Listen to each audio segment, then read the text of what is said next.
தற்பொழுது விருச்சிக ராசி லக்னத்தை பற்றி நாம் பார்த்து கொண்டுள்ளோம். மேலும் இதனுடைய தொடர்ச்சியாக நாம் காண இருப்பது இந்த நட்பு, பகை, உச்சம், நீச்சத்தினுடைய தொடர்ச்சியாக விருச்சிக லக்ன ராசியை பற்றி பார்த்து கொண்டுள்ளோம். அதன் தொடர்ச்சியாக விருச்சிகம் 4ஆம் பகுதியை இன்று நாம் காண இருப்பது. இதில் இடம்பெற்ற நட்சத்திரங்கள்: குரு நட்சத்திரம் விசாகம் ஒரு பாதம் மட்டும் இங்கு இடம்பெறும். மீதி 3 பாதம் துலாம் ராசியில் சென்று விடுகிறது. சனியினுடைய 4 பாதங்கள், புதனுடைய 4 பாதங்கள். இதில் நாம் குரு ஒரு பாதம் என்பது அவங்களுடைய லக்கணமாக இருந்தால் 4 ஆண்டுகள் தான் இங்கு தசாபுத்திகள். 16 ஆண்டுகளில் 4 ஆண்டுகள் மட்டும்தான் மொத்தம்.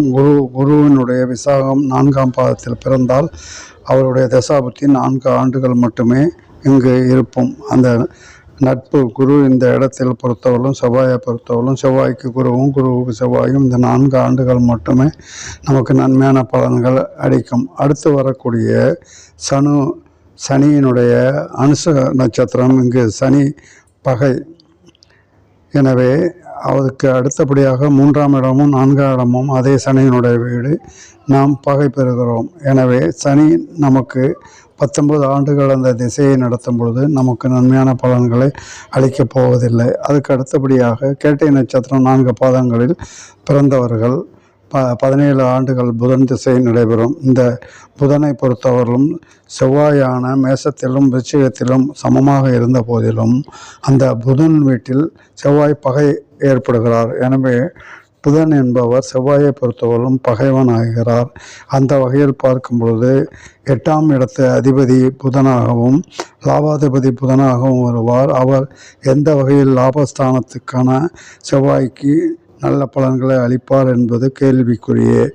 அதே சமயம் 8ஆம் இடமான மிதுனத்திற்கும் புதனுடைய வீடு. ஆனால் புதன் அங்கு செவ்வாய் பகை பெறுவதால் அந்த புதன் திசை 17 ஆண்டுகள் நடைபெறும் காலகட்டத்தில் புதன் நன்மையாக அளிக்க போவதில்லை.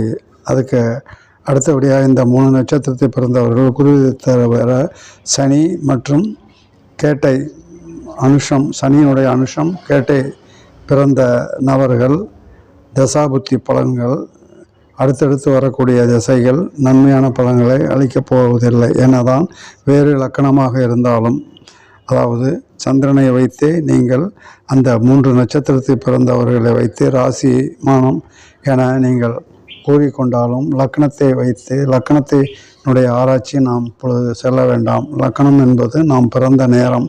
அது காலை இதுக்கு முதிய பதில் பார்த்ததால் பகல் பிறந்தவர்கள் இந்த மேசம் முதல் கன்னி வரை 6 லக்கணங்களிலும், இரவில் பிறந்தவர்கள் துலாமிலிருந்து மீனம் வரை இடம்பெறுவார்கள்.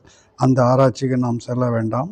இதில் விருச்சிகத்தில் இடம்பெறக்கூடிய 3 நட்சத்திரங்களுடைய திசாய்களை மட்டும் நான் இங்கு ஆய்வுக்கு எடுத்துக்கொண்டால், குருவை தவிர அடுத்தடுத்து வரக்கூடிய எந்த நட்சத்திரத்தினுடைய தசாபுத்திகளும் செவ்வாய்க்கு நன்மையான பலன்களை தருவதில்லை.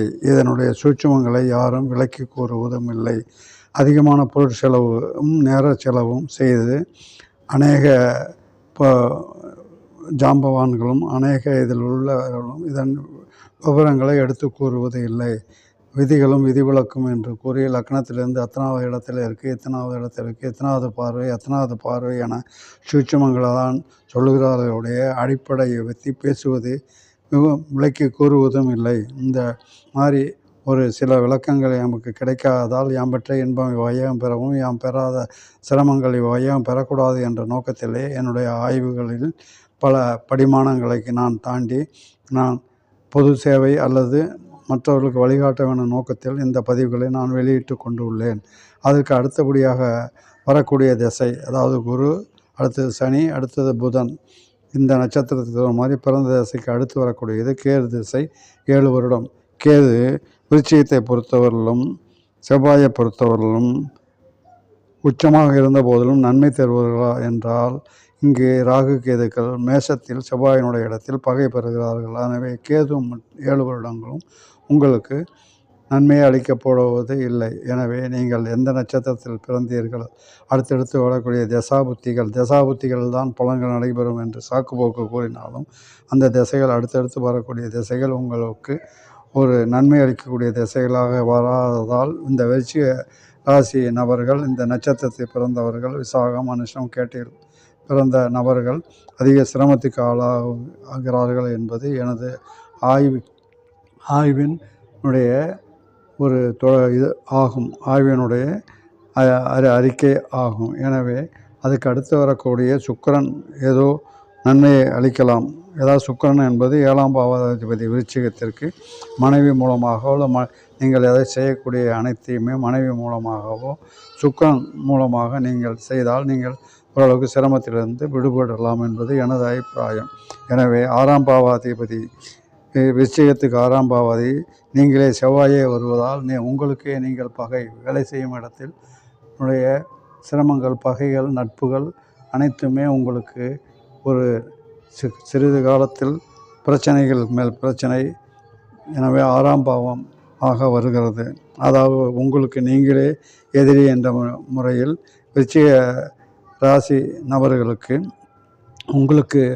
உங்களுடைய செவ்வாயே 6ஆம் அதிபதியாக வரக்கூடியது. 6ஆம் உங்களுடைய 6ஆம் அதிபதியும் ஆக செவ்வாயே வருவதால் உங்களுக்கு நீங்களே பகை என எடுத்துக்கொள்ள வேண்டும். நீங்களே உங்களை உங்களுடைய கோபம் மற்றும் பிடிவாதமே உங்களை இந்த ஒரு பகையான இடத்திற்கும் ஒரு 6ஆம் பாவத்தில் வரக்கூடிய தொழில், வேலை பார்க்கும் இடம் மற்றும் நட்பு இந்த வகையில் உங்களுக்கு பிரச்சனைகளை உருவாக்கி விடுகிறது.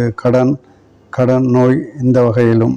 அதுக்கு அடுத்தபடியாக 8ஆம் அதிபதி புதனும் உங்களுக்கு பகையாக இருப்பதால் புதனும் உங்களுக்கு வரக்கூடிய மற்ற நோய் நொடிகள், அதாவது உடைய ஆயுள் என கொடுக்கலாம். அந்த வகையில் பார்க்கும்பொழுது 8ஆம் அதிபதியும் உங்களுக்கு பகை பெறுகிறார். இந்த வகையில் 3ஆம் அதிபதியான சனியும் உங்களுக்கு பயன்படுவதால் உங்களுடைய சகோதரங்கள் மற்றும் சித்தப்பா, அதாவது தந்தையினுடைய தமையன்கள் மூலமாகவும், அடுத்து 4ஆம் சுகஸ்தானாதிபதி தாயின் மூலமாகவும் உங்களுக்கு பகையினால் தாயின் மூலம் அல்லது உங்களுடைய சகோதரர் மூலமாகவும் உங்களுடைய சுகஸ்தானமும் கெட்டு விடுகிறது. எனவே சுகஸ்தானம் கெட்டுவிட்டால் உங்களுக்கு அதிகமான பிரச்சனைகள் வருவதற்கு இந்த சனியே காரணமாக அமைகிறார். எனவே இந்த சனி திசை 19 ஆண்டுகள் நிச்சயமாக ஒரு சோதனையான ஆண்டுகள் ஆகும். 17 வருடங்கள் புதன் திசையும் உங்களுக்கு சோதனையான ஆண்டு ஆகும்.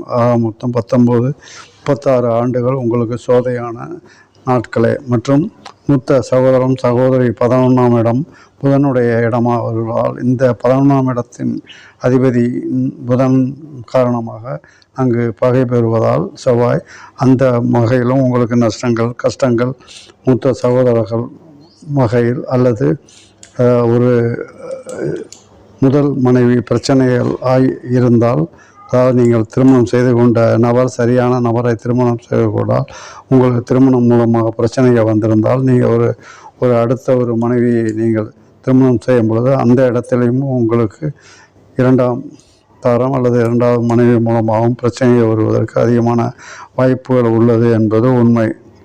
நன்றி, வணக்கம். தொடரும்.